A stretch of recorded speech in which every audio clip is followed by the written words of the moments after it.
The How Far campaign is a generational campaign. It's an ever-evolving campaign. The How Far question is a generational question. It's not only meant for the present generation, but it will again resonate with future generations.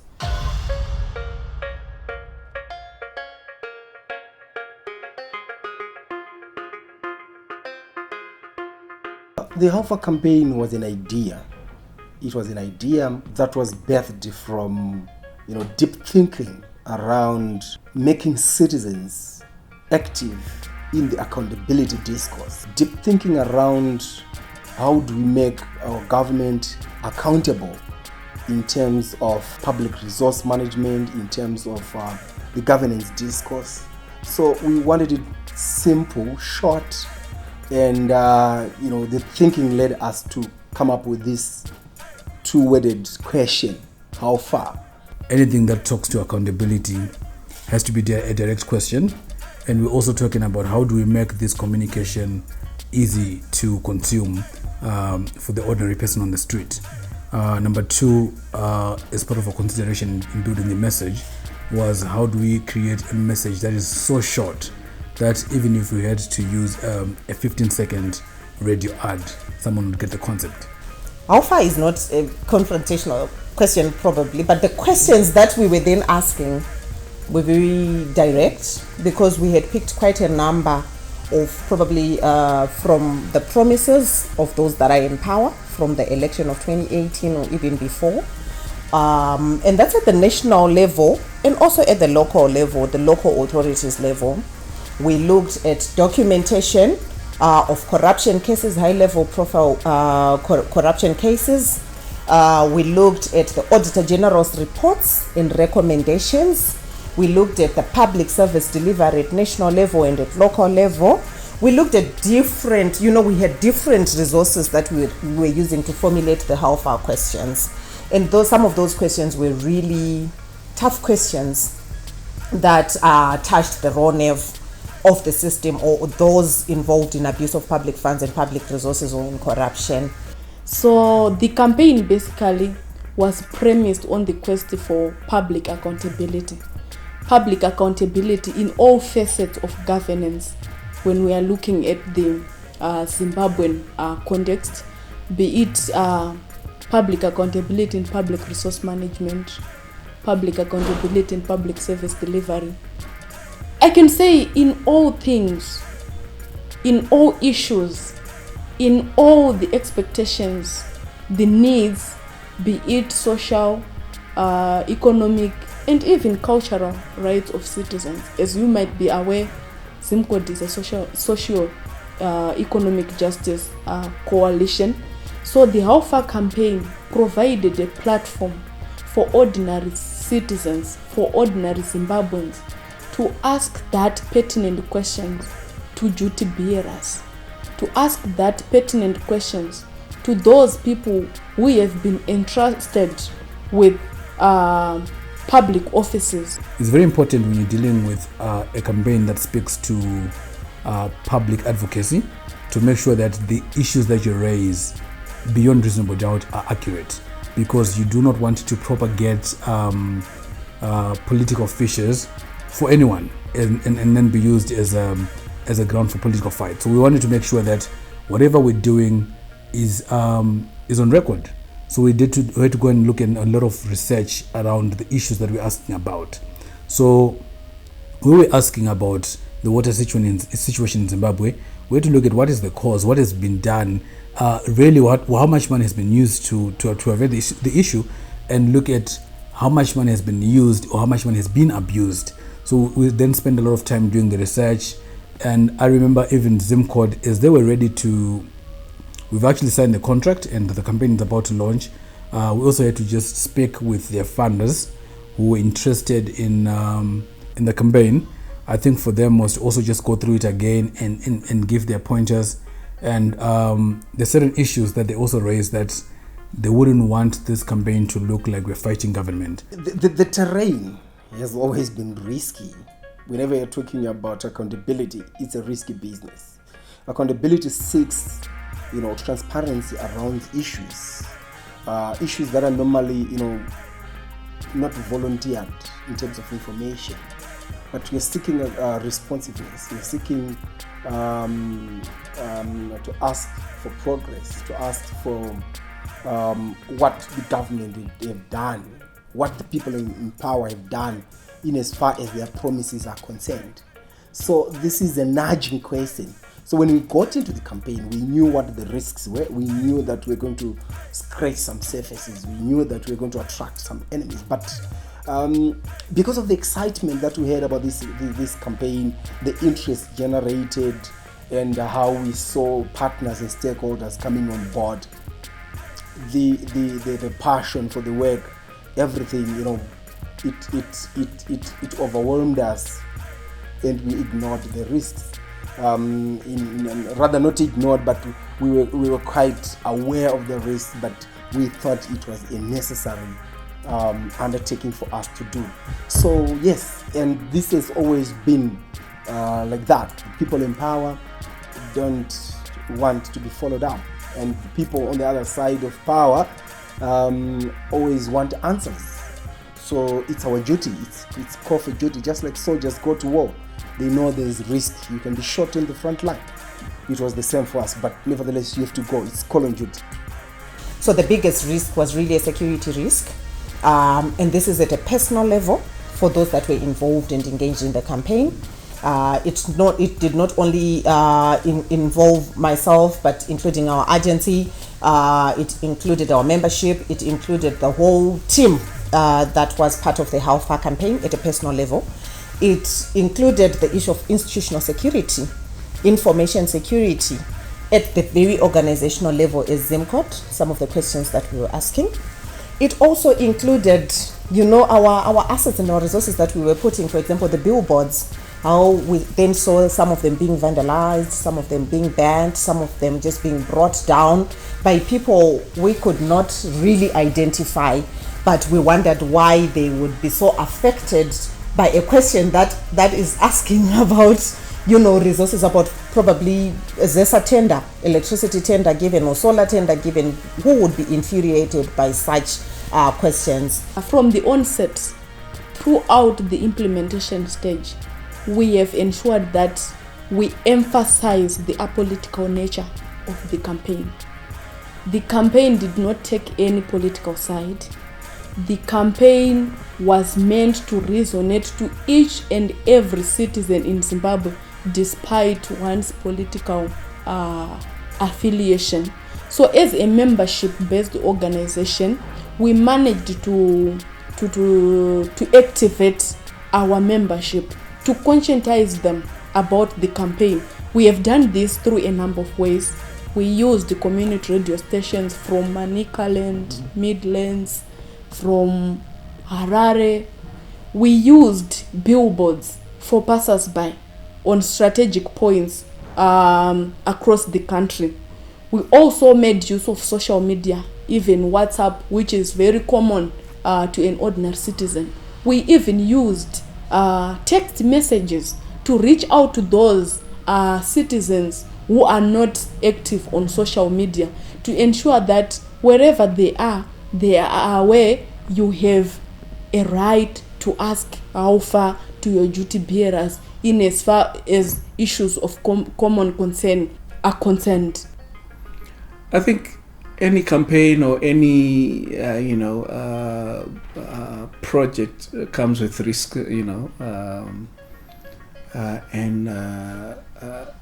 in terms of I think in terms of precautions or steps that were taken to try and do that, I think it boils down to issues to do with the timing, but also the placement of the billboards, and also kind of finding images that were not necessarily attacking a particular political party, or this is about accountability. It's not about taking sides, but you are basically on the side of what is right, and so you needed to ensure that the material that was used was not aligned to any political organization or movement, and it was just basically portraying what transpired and the need for accountability using that material, the right images to portray their story. I got a call from an ad agency, and they're like, we need a rhythm. So I was like, God damn, no problem, we can do a rhythm. Then they explained what the rhythm was about, you know what I mean? And they had a name for the rhythm, actually. I was like, oh, that's pretty cool, because usually coming up with a name for a rhythm is difficult. So they gave me the brief. They're like, we need to talk about, social issues, but in a very relaxed, calm, youthful manner, to engage the youths and everything. So I was like, that's a great idea. So they wanted 10 tracks. I was like, oh, that's fine. So we made, initially I made 4 rhythms, and the agency picked the How Far rhythm as we know it now. And from then, I got a friend of mine, his name is Zazu.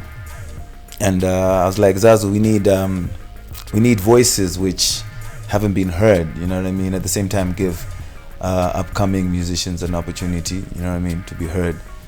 And have, instead of worrying about marketing and all that stuff, get someone else to handle that, because that's a challenge most of these upcoming artists come up with, you know what I mean? So then Zaza's like, fine. We got like a bunch of unknown talent. I was actually surprised at the level of artistry these guys had. So, and once the rhythm was done, we started recording. I remember we recorded all 10 tracks in about 4 days. I remember the studio was jam-packed, and the energies was just vibing off each other. Some of the artists were like, helping each other, and it was such an amazing vibe, you know what I mean? So yeah, we did that, then worked on it, obviously the technical stuff we did, and yeah, boom, How Far rhythm, you know what I mean? I think one of the biggest challenges any campaign will carry is failing to plug in with the people, or doing a mass communication campaign and failing to actually attract the masses, or to communicate or engage with the masses. I think for us, we had 3 other campaigns under our sleeve that could easily morph into what we had started with the How Far should it fail. And we actually speak a lot of this on the CSO campaign extra class that we've done. It's a course that's coming up. I'm sure you can put the link then for people to follow. But it's around building a fail-safe campaign and saying what would happen. It's you put your best hope that it won't happen. I've seen very expensive campaigns done by global brands fall on their face, where people fail to actually get it or fail to engage with the campaign. So we had a plan B and a plan C of what would we do, because you can't spend all this money and fail to engage. Fortunately for us, the campaign connected at first value, and then we did that. The other issues or challenges that we anticipated were around the security of the personnel. Obviously, this was a sensitive campaign. Having worked with political campaigns before, I think I know how sensitive things can become. Sometimes things get very, very sensitive, and you worry about the people that are executing this work for you. You worry about the people that work for the agency. You worry about security of information. So we anticipated that what is the worst case scenario, and how are we prepared for the worst case scenario. And I think in our planning for the worst case scenario, we also had to talk even with our legal counsel to give the assurance that, listen, as long as what you're doing is not illegal, there's not much that can go wrong. The How Far campaign, we launched it at the very peak or beginning of COVID-19. So there already was limited movement. We were actually under lockdown for the greater part of when we launched or started conceptualizing and planning for the How Far campaign. So there was lockdown, hard lockdown. continued to ease. So that was also a security issue, as you know, in Zimbabwe. So if cases are going up, it means people cannot gather, or you cannot do some of the work that you have to be doing. So that really also we had to consider the environment around COVID-19 as well. How were we going to reach out to communities with the questions without doing it physically because of the lockdowns? So really making use of the digital platforms was one of those key issues we had to do. I've spoken about the security issues that we had to deal with at the various level, personal, membership, organizational level. So these were all considerations that we had to make, and we actually had incidences. I've spoken about the billboards, but we received videos, we received messages threatening. You could see suspicious movements during the processes. We got calls where some local authorities were like, come and get your billboards. Will not be able to have them in our local authority or in our town or in our city.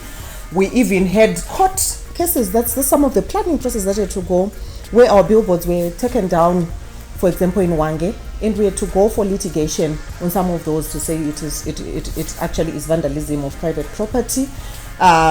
We had at our agency, they had a break-in, cameras stolen that we were using for different things. So we also even lost some information along the way, because there was a break-in. The people just took some laptops and the cameras that we had used previously. So these were some of those incidences that we had to consider. So it was a lot of really juggling on the different spaces to ensure that everything was kind of secured. Internally, the campaign also demanded resources. That was a huge challenge. We had to realign budgets. We had to, seek realignments, channel resources, repurpose resources, just to ensure that there's at least the campaign is able to take off. So those were also some of the initial challenges that the campaign faced, the resourcing issue, and it's one of the things that I'll highlight, that a good, successful, and effective campaign requires resources. So that was one of our challenges. Nevertheless, thankful to our partners that came on board. They were inclined to the idea. They liked the idea. Our partners in KCA, it's good for me to acknowledge USAID Zimbabwe and our EORA partner who was supportive right from the conceptualization of the campaign. By then, we were working with Jeremy Meadows. He supported us even just to make sure that things are in shape as we rolled out the campaign, and also check even the risks issues. So that was also another dimension of risks. But externally, we also had to consider the risk of putting in danger the people that we work with, our staff members, number one. Number two, we're a membership organization. We have got community-based representatives, volunteers, who were actually on the front line distributing IEC materials and so forth. There was also that risk of putting them in danger from detractors of this campaign. So those are some of the risks, yes, and also the risk of being labeled as a regime change agenda from the people in power and so forth. But over and above, I would say that all the risks summed up, they were nothing compared to the joy of the success of the campaign. We received an overwhelming response from citizens themselves, especially when we engaged in massive t-shirts distribution, branded t-shirts branded with the How Far messaging. That's when we really penetrated into the core of the communities that we are also engaged with. And with that simple messaging, we have seen citizens taking pictures. It might appear very simple, but it was quite a commendable response, taking pictures, wearing t-shirts, and asking questions which are relevant to them. If it's the issue of roads, if it's the issue of maternal health care, if it's the issue of water provision in their localities, we could see citizens taking those initiatives. It's something that we cannot take for granted, because it was a sign that the campaign is filtered down to the grassroots communities. We have even seen some of them taking pictures whilst below the billboards that we have put across the country, to us that was an overwhelming response. It just meant that citizens really needed this question, and the How Far campaign simply provided them with what they really needed. End of 2022, I went to the US to receive an award, the Anti-Corruption Global Champions Award. 8 global champions who had daring work in very difficult contexts, recognized by the US State Secretary's Department for the work around building anti-corruption systems and societies. It was really about how citizens were engaged in the innovation around the anti-corruption, the accountability questions that we were asking. Jeanette's being recognized for her successful efforts to increase citizen engagement to demand accountability and transparency in Zimbabwe.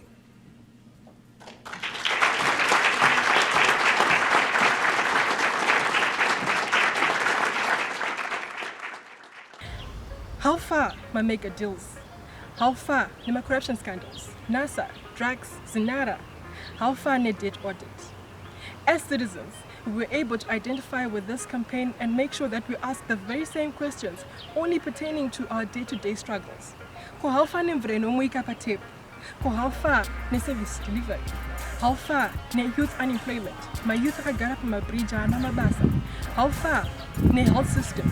Hakuna mshonga kushipatara. How far ne education system? My teacher has kuzidzisa nekuti vari kuda increase vana havasi kudzidza. How far ne fuel price increase? How far ne data price increase? I think it was a great initiative. Nekuti, when you're faced with a government that is actually not accountable to its actions, and citizenry that's always negatively impacted in various ways at a rapid pace, sometimes you forget the promises that the government actually makes. So I think the intervention that SimCOT undertook from the billboards and the posters actually allowed citizens to reflect back on those said promises. It was a time to sort of like center back on what really matters and hold the government to account. The How Far campaign, it was so amazing. It came as a surprise to our constituency, Mabuta Fara constituency. But the good thing that How Far campaign brought is it brought the accountability question to the grassroots. Like politicians used to, they normally promise people during elections, but after elections they always get away with it. But this time, we now have a conscious citizens who are ready to ask questions, to demand accountability, to demand transparency to their leaders. It's like when you have a starter that puts your taste buds up. That's what the How Far campaign did. Because in no time you found citizens asking questions that they'd never asked before, having their eyes opened to anomalies or shortcomings within their communities that they'd never looked at or had an opportunity to ask. So really for me, it was one that just put energy into community mobilization. There cannot be any doubt that the How Far campaign was so impactful. It reached almost everyone in civic society, almost everyone in corridors of power within the government, and the hard questions were being asked. And I think this is what was missing in terms of engaging with solution holders. So this was a very impactful campaign, and I think going forward we need to ensure that everyone is involved, everyone has the opportunity to ask those hard questions that the campaign was asking. There is nothing for mahala, nekupasa chikoro ikoko padara, and when divo vayaka vanoti tonyora, nika yofa takatari sandobunza. How far? Corruption, too much corruption in the society. How far? Corruption, too much corruption in the society.